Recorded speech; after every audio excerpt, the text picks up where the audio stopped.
नमस्कार, आप देख रहे हैं टीएनपी स्पोर्ट्स। मैं हूं आपके साथ रीजू रॉय और मेरे साथ मौजूद है मेरे साथी अजय। इस वक्त भारत और इंग्लैंड के बीच 3 मैचों की ओडीआई सीरीज खेली जा रही है, जिसका तीसरा मैच इस वक्त अहमदाबाद के नरेंद्र मोदी क्रिकेट स्टेडियम में खेला जा रहा है। मैच की शुरुआत से बात करें तो इंग्लैंड ने टॉस जीतकर गेंदबाजी करने का फैसला लिया। पिछले 2 मैचों में उन्होंने बल्लेबाजी का फैसला लिया था और यहाँ वो हार गए थे, और यहाँ गेंदबाजी का फैसला लिया ये सोच के कि क्लीन स्वीप ना हो जाए, और यहाँ भारत ने 350 से ज्यादा स्कोर बना दिया है। तो पहले तो मैं आपसे जानना चाहूंगी कि वो जो फैसला था टॉस करने के बाद बल्लेबाजी गेंदबाजी का जो फैसला इंग्लैंड ने लिया, वो कैसा आपको लग रहा है? वो मेरे को लगता है कि पैनिक सिचुएशन में लिया गया फैसला है रिजू, क्योंकि अहमदाबाद के नरेंद्र मोदी स्टेडियम में ऐसा नहीं है कि आप एक तरफा ही आंकड़े हैं कि भाई जीतने वाली टीम मतलब पहले बल्लेबाजी करने वाली टीमों ने ही सिर्फ मैच जीता, ऐसा नहीं है। चेस करते हुए भी यहाँ पे मुकाबले जीते गए, लेकिन जैसे कि हम लगातार बात कर रहे हैं कि भाई यहाँ पर पहले बल्लेबाजी करना ज्यादा फायदेमंद साबित होता है। जैसे जैसे गेम आगे बढ़ेगा अब यहाँ पर स्पिनर्स को और ज्यादा मदद मिलेगी। आदिल रशीद ने शानदार गेंदबाजी की है। हमने देखा इंग्लैंड की तरफ से स्पिन गेंदबाज है, 4 विकेट उन्होंने लिए। विराट कोहली को उन्होंने चलता किया, तमाम जो खिलाड़ी हार्दिक पांड्या को उन्होंने चलता किया। तो भाई जो स्पिनर्स पहली पारी में जितना मदद उठा पा रहे थे, दूसरी पारी में उससे ज्यादा फायदा उठाने में कामयाब हो गए। फायदा यहाँ भारतीय गेंदबाजों को मिलने वाला है और स्पिनर्स ही भरे पड़े हैं इस बार प्लेइंग 11 में पूरे। जैसे मैंने आपसे बात की थी कि मोहम्मद शमी नहीं है इस वाले प्लेइंग 11 में तेज गेंदबाज, तो मतलब सही है। जैसे कि आपने बताया कि स्पिनर्स को मदद मिलेगी, तो हमारे पास स्पिनर्स ही हैं। तो एक बार अजय मैं चाहूंगी कि आप स्कोर कार्ड बता दें भारत का। बिल्कुल, अगर देखिए स्कोर कार्ड की बात करेंगे तो रोहित शर्मा आज उनका बल्ला नहीं चला, 1 रन बनाकर वो आउट हो गए। उसके बाद शुभमन गिल इस मैदान वैसे तो इंडियन क्रिकेट का उनको प्रिंस कहा जाता है, लेकिन अहमदाबाद के नरेंद्र मोदी स्टेडियम के वो किंग है। इस मैदान पर जब जब वो आए हैं रनों का अंबार ही लगा है। आज भी कोई अलग कहानी नहीं दिखी हमें। 112 रन, गिल और नरेंद्र मोदी स्टेडियम का प्यार, ये मतलब एक अटूट बंधन बनता जा रहा है। विराट कोहली प्रिंस अगर बल्लेबाजी कर रहे हैं, अच्छा रन बना रहे हैं, तो फिर किंग कहाँ पीछे रहने वाले थे। 52 रन बनाते हैं, थोड़ा अनलक्की महसूस करेंगे अपने आप को।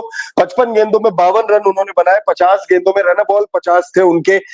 7 चौके 1 छक्का उन्होंने लगाया। शुभमन गिल की बात करें तो 14 चौके उन्होंने लगाए और 3 छक्के थी, 3 छक्कों की उनकी पारी रही। उसके बाद श्रेयस अय्यर की बात करें तो श्रेयस अय्यर अपने आप को अनलक्की साबित करे मतलब महसूस कर रहे होंगे। हालांकि बहुत शानदार उन्होंने बल्लेबाजी की, 64 गेंदों में 78 रनों की पारी है और बहुत आतिशी पारी है। मतलब ये नहीं कि आके बहुत आराम से बहुत एकदम सुस्त में आते हैं, बड़े एक्टिवनेस में आते हैं और बड़े एक्टिवनेस में ही वो पारी खेल रहे हैं। 64 गेंदों में 78 रन वो बनाते, 8 चौके और 2 छक्कों की उनकी पारी रही। केएल राहुल की बात करना चाहूंगा। केएल राहुल ने 29 गेंदों में 40 रनों का योगदान दिया। उन्होंने भी बहुत ताबड़तोड़ पारी के लिए, 3 चौके और 1 छक्का। हार्दिक पांड्या 9 गेंदों में 17 रन बनाकर वो आउट हुए। 2 सिक्स उन्होंने बैक टू बैक लगाए थे आदिल रशीद को और उसकी अगली गेंद पर वो आउट हो गए। उसके बाद अक्षर पटेल की बात करना चाहेंगे। अक्षर पटेल ने 12 गेंदों में 13 रन। बाकी और जो बल्लेबाज है उन्होंने भी योगदान दिए हैं छुटपुट। भारतीय टीम ने इस मुकाबले में 350 का आंकड़ा पार कर लिया है और अगर आप 356 रन भारतीय टीम ने 50 ओवर में बनाए हैं। रिजू, लेकिन एक चीज मैं पूछना चाहूंगा मैं आपसे।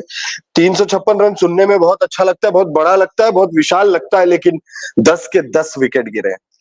देखिए यहाँ पे सारे बल्लेबाजों ने अपना दमखम लगाया है। यहाँ पे 4 मतलब एक शतक मिला है हमें, 2 अर्धशतक मिले हैं। ये कोई छोटी बात नहीं है और मतलब इसका ये था कि सारे बल्लेबाजों ने, चाहे वो गेंदबाज भी हो, उन्होंने भी अपना बल्ला चलाया है, पूरा आजमाया है। और ये स्कोर, जैसे कि आपने पहले बोला कि ये स्कोर कम नहीं है, और ये स्कोर सच में कम नहीं है। इस सीरीज में भी सबसे बड़ा स्कोर है, जैसे कि आप देख सकते हैं कि सबसे बड़ा स्कोर, और ये इंग्लैंड के लिए एक बहुत बड़ी चुनौती तो जरूर साबित होने वाली है। तो आपको क्या लगता है, हमारे बल्लेबाजों ने तो बहुत बढ़िया शानदार प्रदर्शन दे दिया जैसा हम चाहते थे, सारे बल्लेबाज निखर के आए हैं सामने। गेंदबाजी में कौन निखर कर सामने आने वाला है? देखिए मुझे अगर आप पूछेंगे तो मुझे अक्षर पटेल से बहुत ज्यादा उम्मीद है आज के मुकाबले में। उनका होम ग्राउंड भी है, तो अपने होम ग्राउंड पर वैसे भी जो खिलाड़ी होता है वो शानदार प्रदर्शन करना भी चाहता है और कर भी लेता है कई बार। जैसे शुभमन गिल है, शुभमन गिल का ये आईपीएल के पॉइंट ऑफ व्यू से होम ग्राउंड है, अक्षर पटेल का स्टेट पॉइंट ऑफ व्यू से उनका होम ग्राउंड है। तो अक्षर पटेल से उम्मीद है, वॉशिंगटन सुंदर कमाल कर सकते हैं, कुलदीप यादव कमाल कर सकते हैं। स्पिनर्स, मैं स्पिनर्स के लिए तो जो है थोड़ा सा ये सोच रहा हूँ कि स्पिनर्स को बहुत ज्यादा मदद मिलेगी। अब कौन से स्पिनर को ज्यादा मदद मिलेगी ये देखना बहुत दिलचस्प होगा। हो सकता है कुलदीप यादव सबसे ज्यादा विकेट ले जाए, हो सकता है अक्षर पटेल ले जाए। अब अक्षर पटेल का मैं नाम इसलिए भी लेना चाहूंगा क्योंकि अक्षर पटेल ने इस सीरीज में पहले मुकाबले में अच्छी बल्लेबाजी की थी, बड़ा मतलब अच्छा स्कोर उन्होंने लगाया था। दूसरे मैच में 44 नाबाद लौटे थे, तीसरे मैच में बल्ले से कुछ नहीं कर पाए, तो हो सकता है गेंद से वो कमाल करे। बिल्कुल, हम चाहेंगे कि वो करे इस वक्त। जैसे हम बात करेंगे अब रोको की, हमने सुबह ही एक वीडियो बनाई थी जिसमें हमने बोला था कि रोहित शर्मा तो रुक गए, दूसरे मैच की बात कर रहे थे कि रोहित शर्मा तो रुक गए, कोहली कब रुकेंगे? तो यहाँ हमें कोहली भी रुकते हुए नजर आ गए हैं। 94 का स्ट्राइक रेट कम नहीं होता। एक बार और मैं बताऊंगी कि 94 का स्ट्राइक रेट बिल्कुल कम नहीं होता है। 52 रन विराट कोहली ने, जो इस वक्त फॉर्म में नहीं थे पर वो दोबारा फॉर्म में आते हुए नजर आ रहे हैं। चैंपियंस ट्रॉफी के लिहाज से ये बहुत बड़ी एक मैं कहूं कि अचीवमेंट हमें मिल गई है, भारतीय फैंस को अचीवमेंट मिल गई है। रोहित शर्मा चल गए, विराट कोहली चल गए। हालांकि रोहित शर्मा का इस मैच में इतना बढ़िया बल्ला नहीं चला, लेकिन एक बार तो बता दिया ना कि रोहित शर्मा भी चल गए और विराट कोहली भी चल गए। बिल्कुल, विराट कोहली से देखिए फैंस को बहुत ज्यादा उम्मीदें थी। हालांकि वनडे फॉर्मेट की आप बात करेंगे तो पिछले 7 मुकाबलों में 6 बार उन्होंने 50 का आंकड़ा पार किया है, जिसमें 2 if I am not wrong 2 शतक भी शामिल है। तो वनडे फॉर्मेट में उनका बल्ला लगातार चल रहा है।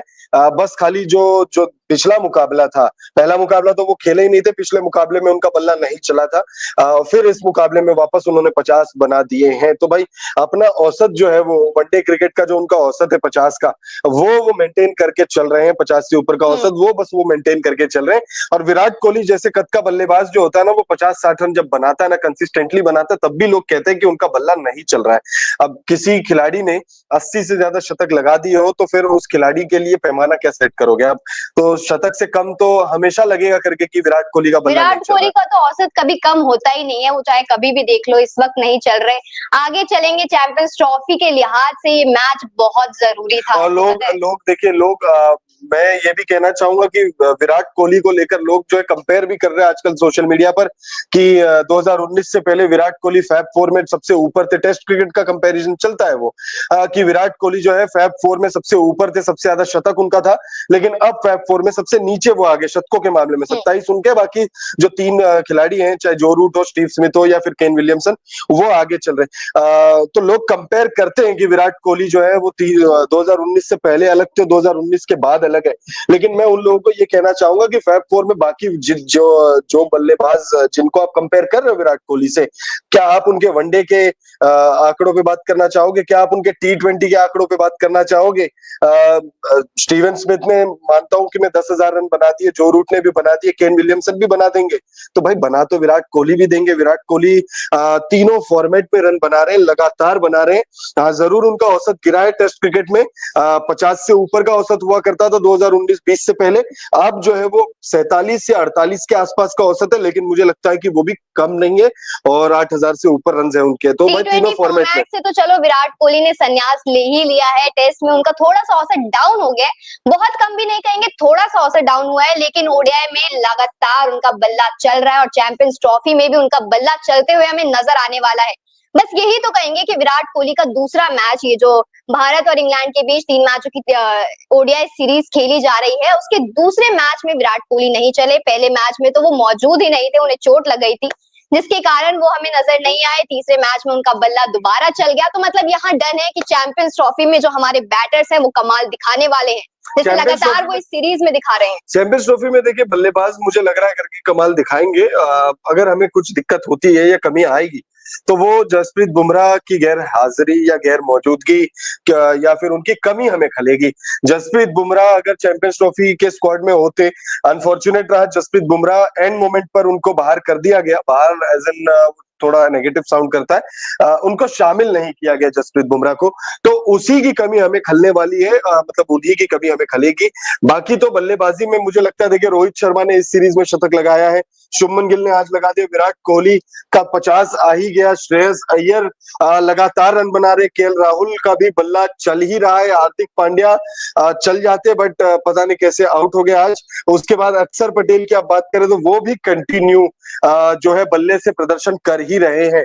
हमारी ना ये जो सीरीज है, जैसे कि हम पहले शुरुआत से कह रहे हैं कि प्रैक्टिस तौर पर देखा जाएगा चैंपियंस ट्रॉफी के नजरिए से, तो ये लगातार बहुत बढ़िया चीज है, क्योंकि हम तीनों ही मैच जीतते हुए नजर आ रहे हैं। सीरीज तो हम अभी जीत हम गए जीते नहीं है ये मुकाबला, पर हम जीतेंगे।